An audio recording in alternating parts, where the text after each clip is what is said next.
Being the largest military and economic power on Earth, the United States is bound to have at least some countries that it is friendly with.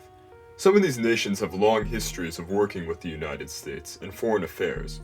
Others align themselves with the US because keeping a friendly relationship is very advantageous for them. Others are allies out of fear of another nation. Some are neutral, and others are hostile, and some are full-on enemies. So today I thought we would make a tier list of some of the countries in the world and rank them on where they lie in their relationship with the United States. So for this list I will be pulling from the IMF's 2020 list of the countries by GDPs, the next top 10 countries in relation to the US. So the next closest country to the United States in GDP is a not too friendly country. The United States and China, although not enemies outright, both consider the other to be their main rival at this point. Ever since the fall of the Soviet Union and the sudden economic growth of China, the two nations have been in a new Cold War, now more so than ever. However, the two nations still hold diplomatic meetings with each other, and both are too economically dependent on the other to make full-on hostility profitable. So China is in the E tier in terms of its relationship with the United States. The next country on our list is Japan. Although being enemies in the past, the two nations now have formed a tight alliance to one another, strengthened by the growing threat of the country we previously mentioned. The Japanese also have one of the highest favorability rates towards the United States' leadership, which puts them at a solid A tier in terms of their allyship. Next up, we got Germany, who also used to be an enemy of the United States. However, after the war, the US took the western part of Germany, and its capital, under its wing, saving it from the Soviets, and boosting the German economy to the largest in Europe.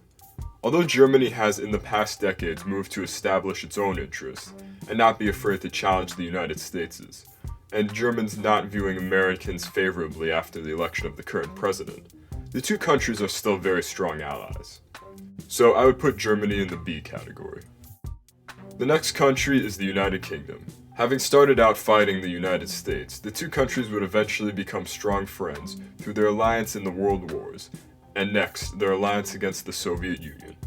Both countries have also seen the election of a right-wing outsider into power, and both leaders were close, although with a new administration in the United States, the UK could be even more alienated on the world stage than it already has been following Brexit. Britain and the US may have had a special relationship in the past, but now the two countries do not consider each other to be that close of allies, at least as they once were, as Britain used to be the gateway for the US into EU politics. But with it out of the Union, the US has begun focusing on its other allies much more. So I'ma move Britain from the S category to the A tier. Now I move on to what made Britain so wealthy back in the day, India. For a long time, India and US relations weren't that good. The US supported Pakistan, while the Soviets supported India. But then India decided Russia was getting a bit too close to their border with their involvement in Afghanistan, but they still weren't too keen on the US, so they led a middle ground movement of non-aligned countries during the Cold War. However, more recently, the two nations have fostered a stronger alliance with one another. With the whole Bin Laden being in your country and you didn't know about it, so we went into your country and didn't tell you because we don't trust you, event between the US and Pakistan. It's not necessary to tell you what will happen to you should there be an escape. An escape from Sonic 13? That's a good one. You will be shot. That's another good one. What is this man doing here? This has caused the US-Pakistani relationship to basically end, and now Pakistan's closest ally is China. Speaking of China, India has turned to the United States to support it against this country, especially since it's now surrounded by Chinese allies.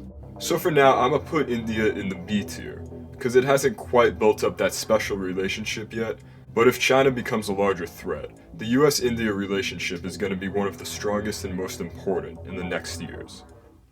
Next up we have France. France and the US have a long history of being allies, and some even say that without French help, the American Revolution wouldn't have succeeded. The French people were also inspired by the Americans to have their own revolution, although it turned out a little bit worse. Like Britain, the two countries really came together following their alliance in both World Wars and the Cold War. France also plays a large role in Africa, a continent the US is increasingly getting involved in to counteract China, but whether or not they will find cooperation with France or resistance remains to be seen. Overall, I'd say they're at an A tier. Next up, we have Italy. Now, unlike the other countries, Italy doesn't have a linguistic connection, isn't that strategically important to the United States, and doesn't have a history of fighting side by side. But what Italy does have is a huge cultural influence. The wave of Italian immigration has ignited a cultural connection, and you can see it today in America's love of pizza, luxury cars, and designer clothes. So overall, I'd say Italy is a B-tier ally. Canada shares the world's longest continuous border with the United States, and yet there has been no skirmishes since the 1800s. The two countries are probably the most similar to each other, and both have cooperated together several times throughout history. They are among each other's top trading partners, and a lot of cross-cultural connection has been happening in recent years. So therefore, Canada is an S-tier ally of the United States. Next up, we are going to the smallest country on our list, South Korea. So the US is basically the whole reason South Korea exists, with it occupying the country in order to prevent all of the Korean peninsula from falling under Soviet influence.